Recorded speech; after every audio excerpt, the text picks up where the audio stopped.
Sara Hieronimo, Catherine Bernardo at Bel Mariano, pinag-aawayan sa trono. Kung bago ka lang sa channel na ito, huwag kalimutang mag-like, share, comment, and subscribe. At huwag kalimutang pindutin ang notification bell icon para maging updated ka sa bawat upload nating video.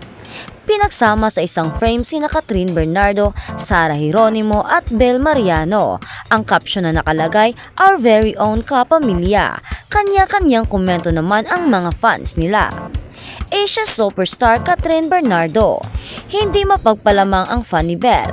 Dati siya ang superstar, pero ngayon may bago ng superstar, Bel Mariano. They are both superstars on their own. Let's support everyone. Marami talagang fans ang nakasuporta sa young actress. Bel Mariano, the young superstar phenomenal Gen Z. Kat and Sara, so proud of the long list of accomplishment in their careers, is still on top of their games. May kanya-kanyang trono ang tatlong aktres. Si Sara isang singer na pinaparangalan ng Billboard Music bilang Best Woman of the Year. Kilala siya bilang isang popstar royalty. Si Catherine naman ay isang Newsmaker of the Year, an Asia superstar. And now, reyna na ng commercial at endorsement.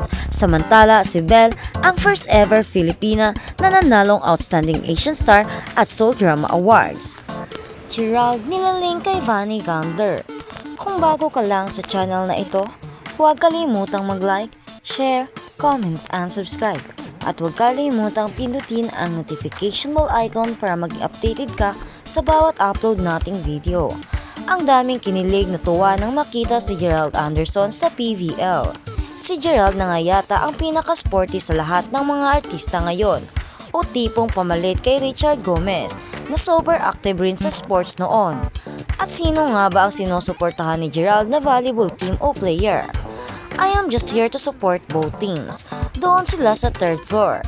Nagwo-workout at nakikita ko ang dedication nila sa pagwa-practice. First PBL ko rin, kaya kakaibang experience. Lahat sila pareha sila. Sinusupport ko. Sabi naman ni Gerald sa interview sa kanya ng One Sports. Pero hindi ang sincere na support ni Gerald ang nakita ng ibang netizens. At muling gumana ang kalukuhan sa isip nila sa kung bakit nasa Pel Sports Arena si Gerald. Kaloka!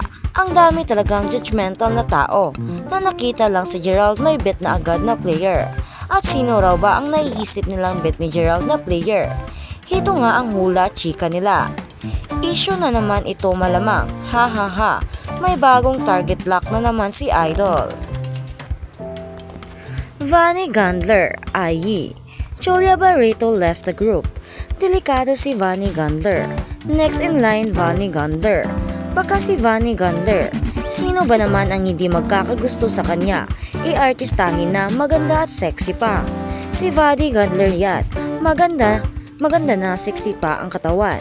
O diba, ang former Admo player na si Vanny Gandler na player ngayon ng Signal ang agad-agad pumasok sa isip nila.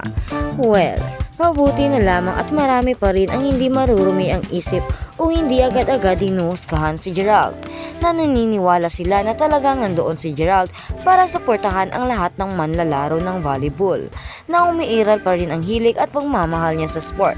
That's good, support them all.